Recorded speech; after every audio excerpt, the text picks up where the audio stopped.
Bonjour et bienvenue dans cette vidéo dans laquelle nous allons nous intéresser à l'activité de la Terre. Ce chapitre s'insère dans le thème « La planète Terre, l'environnement et l'action humaine ».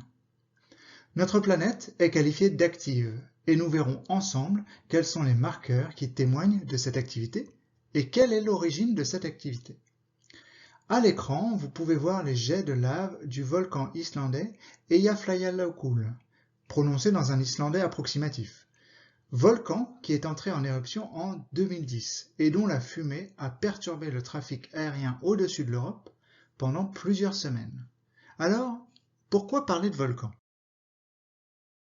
Si l'on s'intéresse à la répartition des volcans à l'échelle de la Terre, représentés sur cette carte par des petits triangles rouges, on peut observer qu'ils ne sont pas positionnés au hasard à la surface de notre planète. Si certains volcans semblent isolés, un grand nombre d'entre eux semblent s'aligner, comme par exemple sur la côte ouest des continents américains. Cette répartition, comme nous allons le voir dans ce chapitre, traduit l'activité interne de la Terre. Donc pour pouvoir expliquer ce qui se passe à la surface de notre planète, il va falloir s'intéresser à ce qui se passe en profondeur. Notre planète est organisée en couches, imbriquées les unes dans les autres. De la surface vers le centre, on trouve la croûte, c'est la couche sur laquelle vous vous trouvez et qui s'étend de la surface à 35 km de profondeur en moyenne sous les continents. Cette profondeur est plus faible sous les océans. Sous cette croûte, nous pouvons retrouver le manteau qui s'étend jusqu'à une profondeur de 2885 km. Et ce manteau entoure le noyau qui correspond à la couche la plus interne de notre globe terrestre. Le noyau englobe le centre de la Terre qui se trouve à 6371 km sous vos pieds. Ces différentes couches sont agitées de grands mouvements. Ce sont ces mouvements qui donnent à notre Terre sa qualification de planète active. Les mouvements de la croûte peuvent se traduire par des séismes, aussi appelés tremblements de terre, mais également par certains paysages que nous pouvons observer, comme par exemple la grande faille de San Andreas aux États-Unis, faille qui témoigne du mouvement passé des plaques tectoniques. Ces plaques tectoniques correspondent à de grands fragments de la surface terrestre qui se déplacent les uns par rapport aux autres. Ces mouvements, observés en surface, sont le résultat de l'activité des couches plus internes. Sous la croûte, on retrouve le manteau, à l'intérieur duquel de grands mouvements de matière ont également lieu. Ces grands mouvements participent au mouvement des plaques tectoniques au niveau de la croûte, ainsi qu'à la remontée de magma qui en surface est à l'origine des éruptions volcaniques et des coulées de lave que l'on peut observer, comme ici à Hawaï.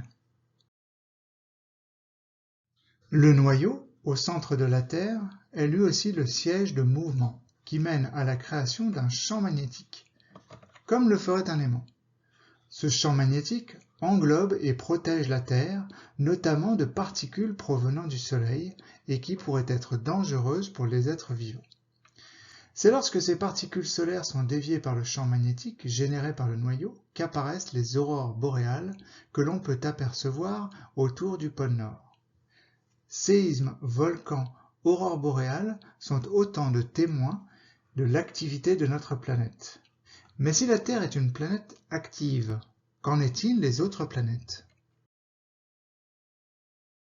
Par exemple, notre voisine Mars, est-elle également une planète active?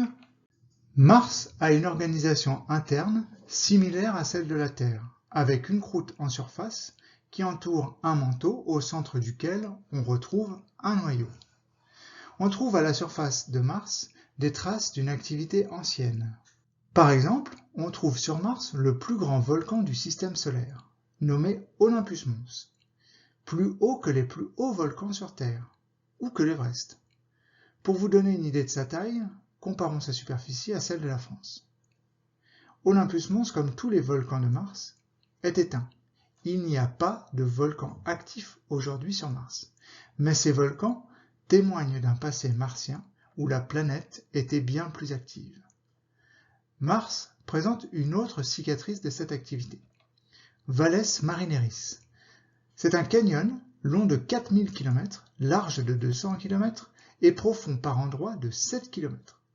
Des mouvements de plaques tectoniques, qui n'ont eu lieu que par le passé, ont débuté la formation de ce canyon. Mais c'est probablement l'écoulement de l'eau qui a creusé ce canyon.